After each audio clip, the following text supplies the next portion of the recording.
This channel does not promote any violent, harmful, or illegal activities. All content provided by this channel is meant for an educational purpose only. বীরভূমে দিনভর আটক উত্তরপ্রদেশের যাত্রী বোঝাই বাস। তারাপীঠ মন্দিরে পুজো দিয়ে ফেরার সময় মল্লারপুরে আটক শিশু, মহিলা সহ প্রায় 60 জনকে আটকে রাখার অভিযোগ।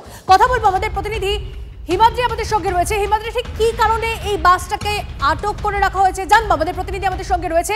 বীরভূমে দিনভর আটক উত্তরপ্রদেশের যাত্রী বোঝাই বাস। হিমাদ্রি, কি কারণে এই যাত্রী বোঝাই বাস, উত্তরপ্রদেশের বাস, সেটাকে আটক করে রাখা হয়? উত্তরপ্রদেশের বাস আটক করে রাখা হয়েছিল একটাই কারণে, সেটা হলো যে বাসের যে পারমিট রয়েছে পশ্চিমবঙ্গ সরকারের, সেটা ভুয়ো, সেই পারমিটটা ঠিক নয় এমনটাই মনে করা হয়। এরপরেই কিন্তু ফাইন করা হয়, প্রায় 2 লক্ষ টাকার মতো ফাইন করা হয় এবং সেই বাসকে দীর্ঘক্ষণ আটকে রাখা হয়। সকাল থেকে প্রায় রাত্রি 12টা পর্যন্ত সেখানে বাস আটকে রাখা হয় এবং সেই বাসের যাত্রীদের অভিযোগ যে দিনভর তাদের জল খাবারের কোনো ব্যবস্থা করা হয়নি। এরপরে কিন্তু তারা বিক্ষোভ শুরু করে এবং স্থানীয় বিজেপি নেতৃত্ব সেখানে গিয়ে উপস্থিত হয় এবং তারাও সেই বিক্ষোভে সামিল হয়। এরপর মুচলেখা লেখানো হয়, বাসের যে ড্রাইভার রয়েছে তার কাছে মুচলেখা লেখানো হয় যে এই যে ফাইন করা হয়েছে যে অ্যামাউন্ট, সে অ্যামাউন্ট তারা দিতে বাধ্য থাকবে। তারপরেই কিন্তু সেখান থেকে বাসটিকে গভীর রাতে যেতে দেওয়া হয়। প্রশ্ন উঠছে, যে পারমিট রয়েছে সেই পারমিটে দেখা যাচ্ছে সেটা পশ্চিমবঙ্গ সরকারের পারমিট, তাহলে সেই পারমিটটা কি ভুয়ো? সেখানে কি ভুয়ো পারমিট দেওয়া হয়েছিল নাকি ভুয়ো পারমিট তারা নিয়ে এসেছিলেন? সমস্ত বিষয় কিন্তু খতিয়ে দেখবে আধিকারিকরা। বেশ, নজর রাখো হিমাদ্রি, ধন্যবাদ। उन्होंने हमारी गाड़ी का 1,94,435 रुपये का चालान कर दिया और कहा कि जब तक ये पैसे पेमेंट नहीं होंगे तब तक गाड़ी आप कृषि मंडी में खड़ी कर दीजिए। और कृषि मंडी में खड़ी होने के बाद यहाँ कोई सुविधा नहीं है, न कोई प्रशासन की कोई व्यवस्था है यहाँ हमारे पास, न कोई हम लोग के हेल्प के लिए पूछ नहीं रहा है कि बाबू आप लोग खाए कि नहीं खाए। छोटे छोटे बच्चे हैं, कुछ बुजुर्ग महिलाएं हैं जिनकी दवा चल रही है। इस्लामपुर में हमने काटा है टैक्स, न दाना न कुछ है। कब से खड़ा है आप लोग? 1 बजे से यहीं पे खड़े हैं हम लोग। 1 बजे से बाबू कहाँ से आ रहे थे आप लोग? गोरखपुर से आए, तारा मंदिर के दर्शन किया, तब तक ये लोग पकड़ लिए। हम लोग यहाँ से जा रहे थे थी गंगा सागर। हम लोग नहीं जान रहे थे कि गाड़ी का पैसा बाकी है कि क्या है, हम लोग कुछ भी नहीं जान रहे। मालिक जाना भाई तो जब इधर अंदर हम लोग आ गए तब हम लोगों को समझ में आया कि हम लोग थाने में आ गए हैं। हम लोग दोपहर से इसे में कुछ खाए भी नहीं, कुछ 2 दिन हो गया हम लोग खाने नहीं खाए, पानी भी नहीं कि हम लोग पानी पिए। कितने लोग हैं आप लोग? हम लोग कितने लोग बस में हैं? 70 लोग सब हैं। 70 हैं। इसमें बच्चे कितने हैं? बच्चे 4-5 बच्चे हैं। बच्चे भी कुछ नहीं खाए? बच्चे भी कुछ नहीं खाए, उसमें बच्चे भी हैं, उसमें सो गए बच्चे भी। ট্যাক্স কেটেছে কিন্তু সেটা এখন এখানকার এমভিআই থেকে বলছে ওটা জালি।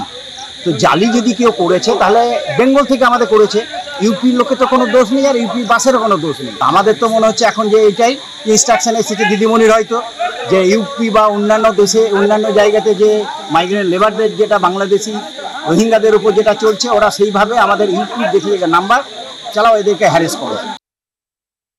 বিনা পারমিটে বিনা লাইসেন্সে এখানে এসছে, তার ফলে তাদেরকে ফাইন করা হয় একটা, এটাই দস্তুর। এটা অনলাইনে পেমেন্ট করে দিলে সঙ্গে সঙ্গে গাড়ি ছেড়ে যাবে, কিন্তু এই নিয়ে বিজেপি অযথা জলঘোলা করছে। যদি এই ধরনের কোনো খবর থাকে যে যাত্রীরা কোনো অসুবিধার মধ্যে পড়েছে, নিশ্চয়ই প্রশাসন দেখবে। এদিকে তৃণমূলের 21শে জুলাইয়ের আগে এবার হুমায়ুনের অগস্ট হুঙ্কার। 15ই অগস্টের পর থেকে খেলা শুরু করব, জেলা নেতৃত্বকে সরাসরি হুঁশিয়ারি হুমায়ুনের। দলের সতর্কবার্তার পরেও বেপরোয়া ভরতপুরের বিধায়ক। কাঁদি থেকে খেলতে শুরু করব, ফুটবল ভালো খেলি, যাকে পারবো গোল দিয়ে মাঠ থেকে উঠে যাব, দল ব্যবস্থা নিলে ঢাকঢোল পিটিয়ে জবাব দেব, সরাসরি চ্যালেঞ্জ ভরতপুরের তৃণমূল বিধায়ক হুমায়ুন কবিরের বক্তব্য। শুনুন তার।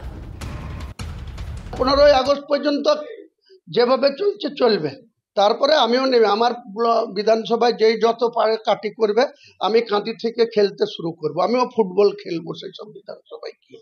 আমি আমার এখানে ফিল্ডে খেলতে জানি, জাঙ্গিয়া পড়ে নেমে পড়বো, খেলবো, খেলে যে যাকে পারবে গোল দিয়ে মাঠ থেকে উঠে যাব, তাকে জানাতে যাবো। ওসব যদি কিন্তু জবাব আমি আগেও বলেছি দিই না।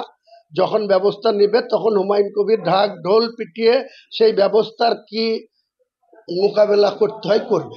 আরে ব্লক সভাপতিরা লোকের সাথে তুলাবাজি করে, প্রধানদের কাছে একটা ওয়ারিশ সার্টিফিকেট চাইতে গেলে 50,000 টাকা গুনতে হয়, তাদের সাথে আমাকে দল করতে হবে? সজল ঘোষ, তার সঙ্গে আমরা এই প্রসঙ্গে কথা বলেছিলাম, তার বক্তব্য শোনাই আপনাদের।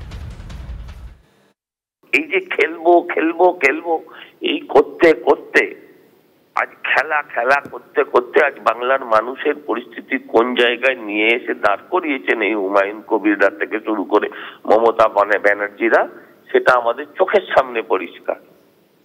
এখনো স্পষ্ট নয় উনি কিভাবে খেলবেন কিনা, যে 70% মুন্ডু কেটে তাদের ভাগীরথীতে বাঁচিয়ে দিয়ে সেই ভয়ঙ্কর রক্তাক্ত খেলা খেলবেন কি করবেন কিছুই পরিষ্কার নয় এখনো। খেলবেন কার সাথে খেলবেন, কার বিরুদ্ধে খেলবেন, কার সঙ্গে কাকে নিয়ে সঙ্গে নিয়ে খেলবেন, সেটা যদি একটু পরিষ্কার করেন তাহলে আমরা আশ্বস্ত হই। তৃণমূল মুখপাত্র তন্ময় ঘোষ আমাদের সঙ্গে রয়েছেন। তন্ময় বাবু, 15ই আগস্টের পর থেকে খেলা শুরু করব বলছেন হুমায়ুন কবির, জেলা নেতৃত্বকে সরাসরি হুঁশিয়ারি দিচ্ছেন হুমায়ুন কবির। এর আগেও আমরা দেখেছি একাধিকবার মুখ্যমন্ত্রী মমতা বন্দ্যোপাধ্যায় তিনি সতর্ক করেছেন, তারপরেও এরকম মন্তব্য তিনি করছেন কেন বলুন তো?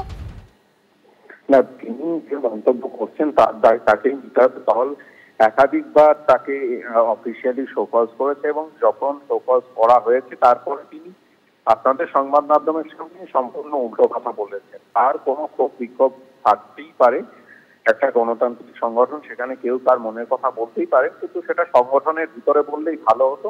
আর উনি 15ই আগস্টের পরে কি করবেন না করবেন সেই নিয়ে দল চিন্তিত নয়। দলের উচ্চতম নেতৃত্ব এর উপর নজর রাখছে। দলের যা দলীয় কর্মসূচি সেই মতো এগোবে। ব্যক্তি বড় নয়, দলই বড়। বেশ, অনেক ধন্যবাদ আপনার প্রতিক্রিয়ার জন্য।